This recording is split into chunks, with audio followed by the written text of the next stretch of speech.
Welcome back to another installment of Beast Wars Week 2022. So every now and then, I come up with an idea that's brilliant, and then because I'm stupid and I suck, I don't write it down in the moment, so I forget all about it. I came up with the concept for this video months ago, basically wrote the whole script in my head, and then never even put one word to paper. Outside of creating the file folder for it, so I'd remember to do it when Beast Wars Week finally rolled around, I've been waiting to do this video for months, and while I remember the gist of the idea, I don't remember the actual substance. So this is my best recreation of the concept, which almost undoubtedly was better when I first came up with it. But anyways, welcome to the video where I break down Beast Wars characters' power levels. Before getting into it, I'd like to remind everyone that I have a Patreon. Putting in any amount gets you access to the patrons-only Discord. It's an awesome chill place for you guys to hang out, where I try to have a voice chat hangout with you once a week. So if you've ever wanted to ask me questions and pick my brain, that's the best place to do it. Though, I do tend to respond to almost everything you ask on YouTube as well.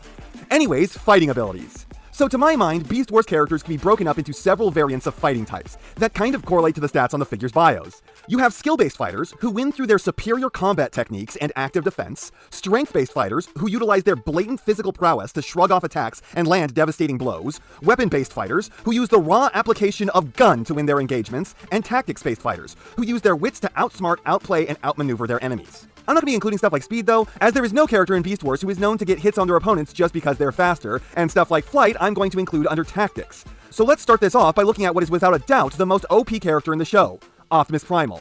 Like all the Autobot leaders, Primal stats tend to look like he was the one who wrote them when he was an edgy 13-year-old, because they are so unbelievably good. Let's start off with the category Primal obviously chose to absolutely dominate like no other: weaponry. Primal throughout the series is not only shown to have the widest arsenal, but also the most powerful one. Not only does he just have a stupid number of weapons from swords to cannons to missile launchers, they are all typically shown to be the most powerful in their classes. I mean, taking a hit from Optimus's wrist cannons will flatten almost any character, and it'll flatten them about 30 feet behind where they were standing when they got hit. And his missiles are not simply some of the only tracking weapons we see in the show, but absolutely some of the most devastating ones. If Optimus isn't a 10 on this front, then no one is. Then you have skill, and Optimus really feels like he punches above what he should in his weight class here. Like at no point is there ever shown to be an adversary that he couldn't beat in unarmed conflict. Provided it's not a guy like Rampage who can't die, is super strong, and laughs at pain. And even then, Optimus would still be more skilled than him. Most telling is probably that first fight with Dinobot, where they were pretty even, though I do think this is actually the hardest category to judge, since it's so relative and so much harder to show off. Like whoever makes the biggest explosion has the best firepower, but skill you need to compare all the characters to the people they were shown to fight, and then mix and match the fights to figure out how everyone stacks up to each other. I'm going to put Optimus as an 8 here, just because most of the time he was shown to rely on other methods of fighting rather than his skill. Strength is once again high, but also something that's somewhat hard to judge. We do once see him slow the Axelon's descent as it's plummeting through the air, but most of that is a function of his jets and his durability. Really, the best thing we have to go off of is when he was infected with the Berserker virus, which may have augmented his physical abilities. But at the very least, he was shown to be able to tear through walls, shrug off attacks, and hold down his opponents who could do nothing to stop him. That's another 8, maybe a 9, at least relative to Season 1. And then Primal's tactics are actually surprisingly bad. Despite having a keen mind for troop maneuvers and organizing his men, Primal tends to have a personal combat strategy of very little value. He uses little to no misdirection or creative thinking. The most clever thing he ever did was rip off the Cyberbeat and then throw it at Megatron, and that was really just a function of raw aggression. Optimus is skating by on flying a lot in combat, which doesn't even work out all that well for him usually, but I'm giving him a 5 in tactics. Now for my favorite character of all time. Dinobot is an interesting case, because you might think that he maximizes the skill-based category, but he really doesn't if you actually remember his first fight with Optimus. Primal knocked him the fuck out in a fair blade-on-blade fight, and Dinobot only scored his own victory by hitting Optimus with a cheap shot knocking him off the bridge. He chose not to capitalize on that, but there's no denying that he doesn't have a blatant skill advantage over Primal. He really seems to probably be about Primal's equal, but if I'm being charitable, I could call him an arrogant 9 who was toying too much with his near peer that he got himself rocked. Now for weaponry, there's just no argument. Dinobot is a joke on this front. He is easily shown to have the worst arsenal in the entire show. Like, all he's really got is his sword and shield, when all the other characters who have melee weapons are shown to have ones that are about exactly as effective as Dinobot's blade. He is the only character to actually have a shield, but it never really comes in handy, and honestly, Silverbolt's wings seem better at guarding against damage. And outside that, Dinobot just has his piddly little eye lasers, which not only do jack in terms of damage on the rare occasion that he does actually hit someone, but his accuracy with them is so lousy that me and my brother have always joked that they were installed crooked in his eyes, or at some point they came loose. Because the only explanation for why he's such a bad shot is they're never hitting in the same place twice. It should be super easy to hit someone with a laser when all that it requires is you looking directly at them. But he misses by miles almost every time. So it has to be that he's looking directly at his target, and the beam is just going off over here somewhere. Who knows, Dinobot looks like an old man, so maybe he just has really bad eyesight. If we are going by the eye lasers alone, I'd have to rate him at a 1. There is no character shown to have such an ineffective weapon throughout the rest of the show. But I will bump it up to a 3 because of the sword and shield. Strength is pretty simple for Dinobot. He's stronger than most others, but it's not one of his core abilities. He's probably like a high 7, anymore, and he gets into the category of him being one of the muscular guys. And that's just not his space, despite how jacked he is. Though, I guess when he's not in a fight, he does often show off high feats of strength, like how he can effortlessly pick up Optimus. Whatever, I'm going to stick with a 7 because it's not one of his defining combat features. Now, the most interesting one of these, I think, for him is tactics, because despite all of Dinobot's raw aggression and berserker tendencies, when it comes down to the actual fight, he is often shown to be one of the more tactical combatants. There's no better showcase of that than in Code of Hero, where he bamboozled literally all the Predacons in one fight with quick thinking and unexpected methods of attack. Whether it's stealing weapons, using others as shields, literally getting the drop on someone, or dropping something on others, Dinobot showed off a mastery of tactics. But it wasn't just that one time. Throughout the series, he did have a much keener eye for tactics than most. I'm gonna put this at a 9. You might think he earns a 10, but unlike some others, he's not defined by his tactical nature. He just has an extreme talent for it. Now let's do a real easy one. Chidor. He sucks. In terms of strength, he's probably below the middle, as the more average guys could take him hostage in a fistfight for sure, so I'm gonna hit him with a 4. Tactics? What tactics? Chidor bumbles into every fight and gets himself into disadvantageous positions all the time, without paying attention to ways he might get ambushed. In this, he may be the only true one on the list. Skill, Chidor doesn't really display any aptitude for. He can hit what he shoots at a reasonable amount of the time, but he's prone to panic and he never really nails those long shots. 5. And lastly, weaponry. You'd think Chidor might be doing okay here, considering that unlike most others, he actually does have 2 different guns. But for the most part, he only ever uses one, and honestly it seems to be the exact same either way. A completely generic bog-standard blaster. He can't switch to one if the other is damaged, or if he can, we never see him, and neither of them seems to offer any kind of advantage over the other. Really, this is just another 5. Tigatron is almost the same on most fronts, really just being a more effective copy of Chidor. In strength, I'm going to put him at a 6, since I can see him taking guys like Waspinator and Pterosaur in an arm wrestling competition, but he's absolutely not a particularly strong guy.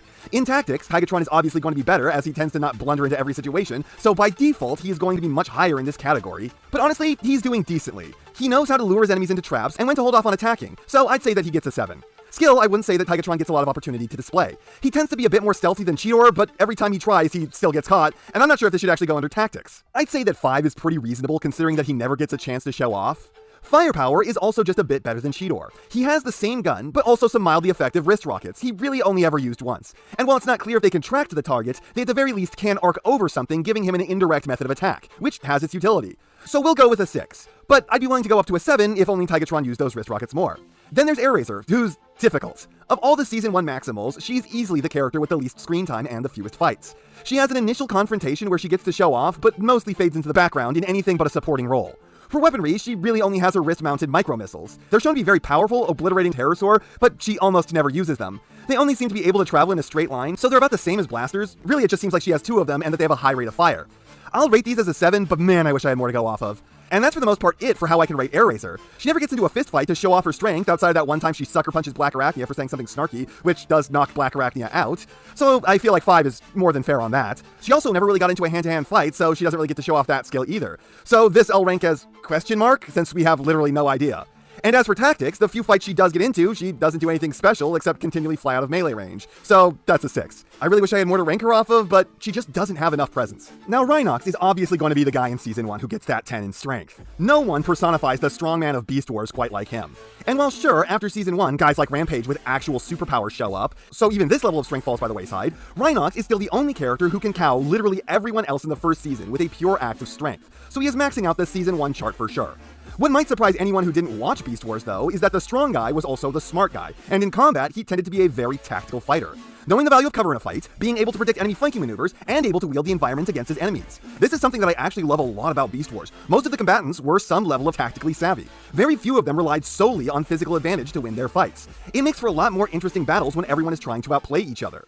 So I'm going to give Rhinox an 8 in this category. The argument for 9 is strong, but he doesn't fight often enough for me to really give him that with full confidence. But the minimum of 8 I'm quite sure of. As for skill, Rhinox is never shown to be particularly skilled. He will typically either brute force his way directly through his opponent's torso with either his guns or fists, or he'll fight using some other method. His most skilled feats tend to either come in surgical or mechanical varieties, or that one time that he was able to relatively precisely hit a series of shots over and over again. Combat skill, we will give him a 5, otherwise Rhinox will turn out OP. And lastly, in weaponry, Rhinox is doing pretty good. His only weapons are a pair of dual-wielded miniguns, and while their individual shots are pretty weak, the fire rate on them more than make up for it. Basically, whenever someone gets hit with these, they are stun-locked and don't stop getting hit until they're a pile of dust on the ground that needs to be swept up. It's not a very diverse arsenal, and it doesn't present a wide variety of options in combat, but what it does, it excels at. Lastly, for the Season 1 Maximals, and I didn't realize that this video was going to be about the Season 1 Maximals, I kind of intended to do everyone in every season. But then it turned out that just doing this was a lot longer than a normal script just to arrive at this point. It's Rattrap. And in strength, Rattrap is probably the weakest of the Maximals, and also the lightest. So it has its own advantages, because he is often shown to be able to hitch rides with almost any character, from Rhinox to Airazor. So when he probably couldn't carry Airazor with ease, but she can fly him on her back, he at least has to be weaker than her. Though there is that one time that he was able to carry Chidor in beast mode for a few feet while in a slow sprint. 3. Now, what's funny is that after that bad first stat, Rattrap kind of has a killer other 3. Like, in terms of skill, Rattrap sure isn't a great hand-to-hand fighter, but as far as Beast Wars is concerned, he is definitely shown to be one of the quickest draws and one of the best shots, meaning that in the particular style of combat that most people in the show use, he's one of the most gifted. Not incredibly useful in close quarters, but enough to make me give him a high 7 or a low 8 in those categories. Then Rattrap is the undisputed tactical master in Beast Wars. As much as Rhinox is the 10 of strength and Optimus is the 10 in weaponry, Rattrap is the 10 in using tactics to his advantage. He uses so much misdirection, stealth, fancy maneuvering, and dirty attacks that no one even comes close to his position as the number 1 in this regard. Even if someone else was a 10 in tactics, Rattrap would still be untouched by them as the far and away most tactical fighter. And then to support that tactical nature of his, Rattrap has the most varied arsenal. Sure, Optimus's is by far stronger, Rattrap's is still bigger. With a wide range of decoys, scramblers, lockpicks, bombs, trip mines, and his truly giant pistol that seems to have both a higher fire rate than Chidor's rifle, as well as doing equivalent damage. So I gotta give Rattrap that 9, maybe even being the first character to get 2 10s. The only problem is that the arsenal is in such support of the tactics that it's kind of not fair. Like, if he didn't have all the kit he gets, he wouldn't be able to have his 10 in tactics. And if he wasn't so good at tactics, then all his gear wouldn't be as useful as it is. So I feel like 9 is fair. And that's the last character I'm going to cover in this video. I absolutely intended to go over more than what's here, but this took a lot longer than I anticipated. I didn't realize just how much I had to talk about each of their stats to explain it. If you want to make sure that the sequel to this one where I go over the Predacons happens, then please give a like and share this video around. If this can do well, I can guarantee that I'll make more of them. Maybe even a video after it's all done where I organize them into an ordered list and figure out who's the most combat-effective fighter in all of Beast Wars. If this video crashes and burns, as much as I might want to do a sequel, I won't exactly be able to justify spending the time on it. Anyways, that's not half what I have to say, but it's enough what I have to say. And I know, you know, what everyone else tells you to do at the end of these videos. So, if you liked what you saw here, please do that. And if you'd like to take it a step further, then please, share this video with any friend you think may be interested. I hope you all enjoyed listening to me waste your time.